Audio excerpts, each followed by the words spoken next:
नमस्कार, मैं हूं पीसी त्रिपाठी और अब आप देखना शुरू कर चुके हैं हमारा विशेष कार्यक्रम अर्पण और अर्पण में आप सभी दर्शकों का स्वागत है। दोस्तों, आज हम बात करने वाले हैं एक ऐसे विषय की जिस विषय के बारे में बहुत कुछ कहना चाहिए, क्योंकि बहुतायत में ये परेशानी लोगों को है। तो आज हम पितृदोष की बात करेंगे, यानी पितृदोष क्यों लगता है, कैसे लगता है, क्या लक्षण होते हैं, और फिर हम आपकी कल की राशियों का हल बताएंगे। कल हम बताएंगे कि कैसे किन किन ग्रहों के कारण क्या क्या परेशानी आ सकती है, क्या आपके लाइफ में क्या अच्छा हो सकता है, और उसको देखकर आप कल को प्लान कर सकते हैं। चलिए, तो अब कार्यक्रम की शुरुआत करते हैं और जानते हैं क्यों लगता है पितृदोष। तो सबसे पहले पितृदोषों को समझें कि एक मनुष्य के शरीर में 3 प्रकार के देह होते हैं। एक होता है भौतिक देह, पृथ्वी जल तेज वायु आकाश। दूसरा होता है सूक्ष्म देह, जिसे कहा मन बुद्धि चित्त अहंकार अंतःकरण। और तीसरा देहता होता है कारण देह, जिसे महात्मा कहते हैं। जब ये सूक्ष्म देह परमात्मा से आग्रह करता है तो परमात्मा उसे आत्मा प्रदान करते हैं, यानी आत्मा के साथ में सूक्ष्म देह मिल करके जीवात्मा पंचभूतों के साथ आग्रह करके शरीर का निर्माण करता है।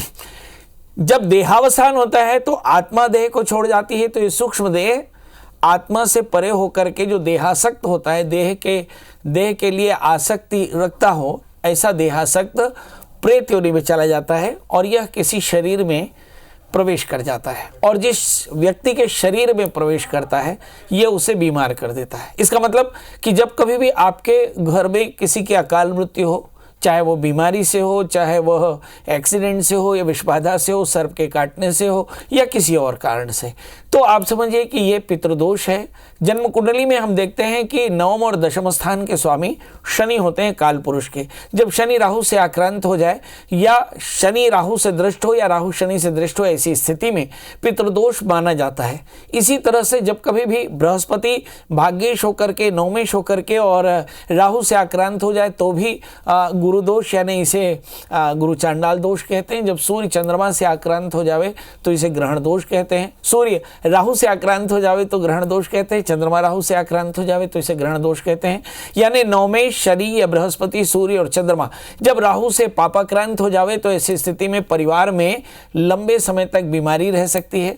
परिवार में बीमारियां लगातार चलती हैं, अनचाहे बच्चे का जन्म होता है, बच्चे अव्यवस्थित होते हैं, बीमार हो सकते हैं, गर्भपात हो जाता है, कई बार अकाल मृत्यु होती है, कई बार बच्चा विकलांग होता है, कई बार वह विकल मन का होता है, यानी मेंटली डिसेबल होता है।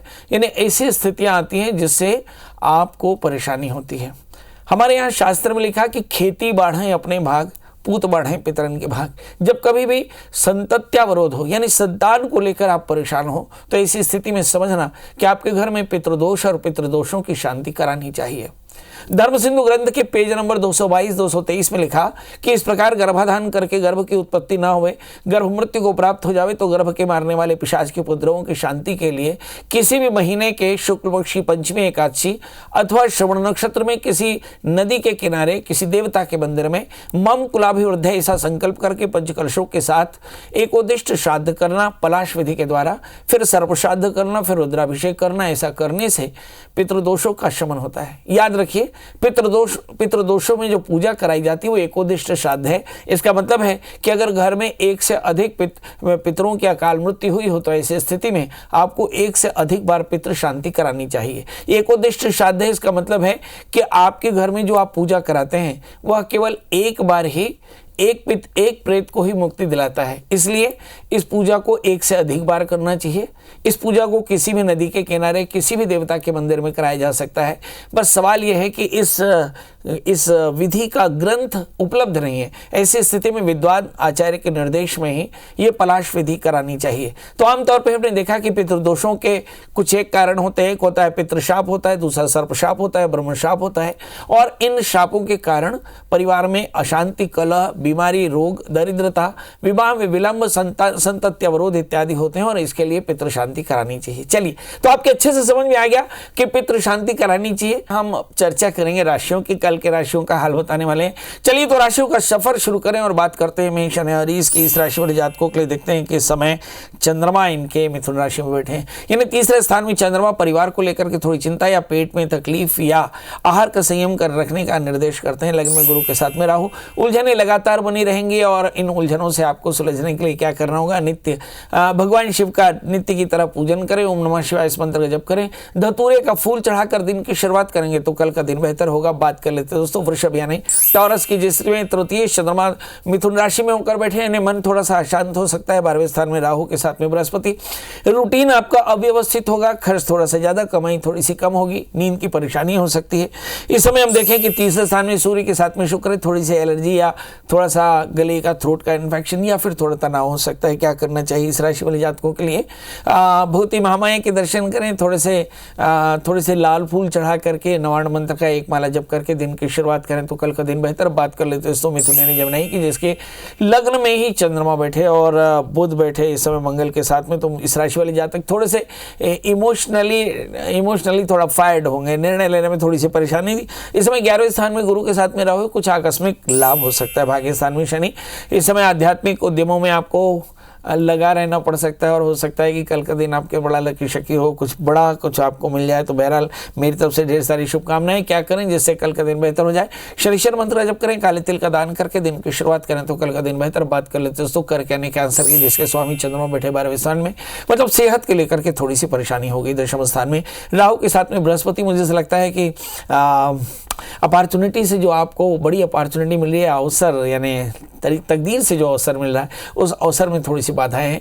मुझे ऐसा लगता है इन बाधाओं को आपको लगातार प्रयास करके ठीक किया जा सकता है। 8वें स्थान में शनि है, बेवजह की बातों से अपने आप को बचाकर चलना होगा। कुछ लोगों को कमर का भयंकर पेन हो सकता है, सावधान रहें। आर्थराइटिस की परेशानी हो तो अपने डॉक्टर की सलाह पर रहें। इस समय दूसरे स्थान में मंगल है, भूमि वाहन मकान के योग बड़े प्रबल हैं, संतान को लेकर कुछ निर्णय लिए जा सकते हैं। क्या करना चाहिए जिससे कल का दिन बेहतर हो, शनिश्चर मंत्र का जप करें, काले तिल का दान करें तो कल का दिन बेहतर। बात कर लेते हैं सिंह यानी लियो की, जिसके लग्न में मंगल है, भाग्येश मंगल लग्न में, मतलब ढेर सारे अवसर हैं। और अगर हम भाग्यस्थान में पड़े हुए राहु और गुरु को देखें तो ऐसा लगता है इन अवसरों में भी बाधाएं दिखाई पड़ती हैं। अष्टमेश भाग्यस्थान में, मतलब उलझने लगातार होंगी, भागदौड़ काफी होगी, रूटीन आपका काफी ज्यादा हेक्टिक होगा। इस समय देखें कि 12वें स्थान में शुक्र है, तृतीय शुक्र 12वें स्थान में हो तो थोड़ा सा आत्मबल कम होता है और अकेलापन थोड़ा परेशानी, यानी दोस्तों के साथ आप प्रेशियस टाइम स्पेंड कर सकते हैं। क्या करें जिससे कल का दिन बेहतर हो, राहु मंत्रों का जप करें, भगवान शिव का अभिषेक करें, धतूरे का फूल चढ़ाकर कल के दिन की शुरुआत करें तो कल का दिन बेहतर। बात कर लेते दोस्तों कन्या यानी वर्ग यानी मेरी राशि की।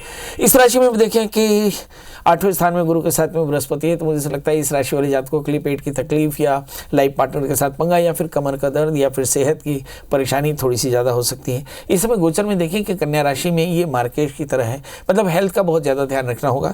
दूसरे स्थान में केतु और 8वें स्थान में राहु है, किसी प्रकार का स्पेकुलेशन या शॉर्ट टर्म इन्वेस्टमेंट आपके लिए पैनिक हो सकता है। क्या करें, राहु के मंत्रों का जप करें, गुरु के मंत्रों का जप करें, गुड़ चने का दान करें तो कल का दिन बेहतर। बात कर लेते हैं दोस्तों तुला यानी लिब्रा की, जिसके लग्न में केतु, मतलब टैलेंट बहुत ज़्यादा है, एनर्जी बहुत ज़्यादा है, क्योंकि मंगल भी आपके 11वें स्थान में, जहाँ तक सवाल भाग्य स्थान में पड़े हुए चंद्रमा का है। अवसर भी है मगर अवसरों के लिए काफ़ी भागदौड़ करनी पड़ेगी। 7वें स्थान में राहु, चीटिंग की संभावनाओं से बिल्कुल इनकार नहीं। क्या करें जिससे कल का दिन बेहतर हो, कल एक छोटा सा उपाय मुझे ऐसा लगता है कि इस राशि वाले जातकों के लिए गणपति पूजन करें, गणपति अथर्वशीष का पाठ करें, हरि मूंग का दान करके दिन की शुरुआत करें तो कल का दिन बेहतर। बात कर लेते तो वृश्चिक यानी स्कॉर्पियो की, इस राशि में हम देखते हैं कि 12वें स्थान में केतु और 6ठे स्थान में राहु के साथ में बृहस्पति है, मतलब ऋण रोग व्याधि शत्रुता, खर्च थोड़ी सी ज़्यादा, यात्राएं हो सकती है और नींद की थोड़ी सी परेशानी हो सकती है। जहाँ तक सवाल है इस राशि वाले जातकों के लिए 8वें स्थान में चंद्रमा, मुझे ऐसा लगता है कि अपने काम को लेकर, अपने तकदीर को लेकर, अवसर को लेकर के आपको काफ़ी भागदौड़ करनी पड़ेगी। क्या करें, चंद्रमा के मंत्रों का जप करें, शरबत का दान करें और भगवान शिव का अभिषेक करके दिन की शुरुआत करें तो कल का दिन बेहतर। बात कर लेते हैं दोस्तों धनु यानी सेजिटेरियंस की, जिसके स्वामी बृहस्पति इस समय बैठे मेष राशि में, राहु के साथ में और तीसरे स्थान में शनि।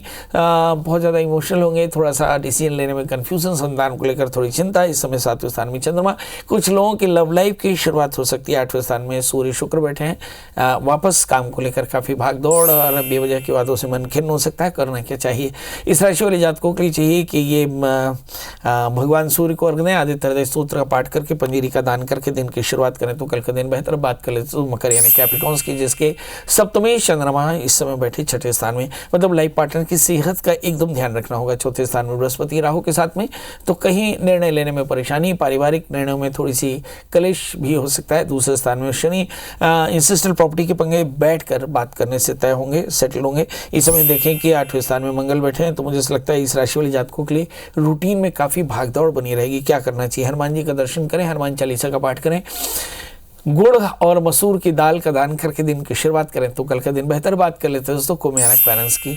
लग्न में शनि है और तीसरे स्थान में राहु के साथ में बृहस्पति। बहुत ज़्यादा क्रिएटिव, मगर ये क्रिएटिव मुझे लगता है उन प्रोफेशनल्स के लिए बहुत अच्छा होगा, जैसे वो सेल्स में हो, मार्केटिंग में हो, मीडिया में हो, या पोएट हो, या अच्छे राइटर हो।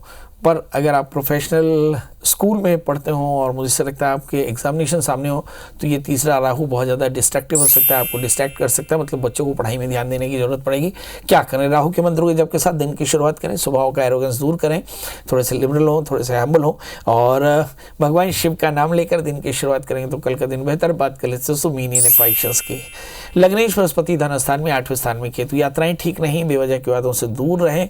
8वें स्थान में केतु, मुझे ऐसा लगता है कि यात्राएं फिर भी डेस्टाइंड है, अगर यात्रा करना हो तो बड़ी सावधानी से करें। इस समय चौथे स्थान में चंद्रमा, परिवार को लेकर के, पारिवारिक कलह को लेकर मन परेशान हो सकता है। 5वें स्थान में सूर्य, संतान की सेहत को लेकर के भी थोड़ी चिंता हो सकती है। 5वें स्थान के शुक्र बताते हैं कि कहीं चित्त की एकाग्रता या काम करने में मन थोड़ा सा कम लग रहा है। क्या करना चाहिए? इस समय केतु के मंत्र का जप करें, गुड़ और रोटी खिलाकर गाय को, और फिर दिन की शुरुआत करें तो दिन होगा बेहतर। तो दोस्तों ये तो था मेष लेकर मीन का हाल। कल हम फिर मिलेंगे किसी नए विषय के साथ, तब तक मुझे दिया जाए नमस्कार।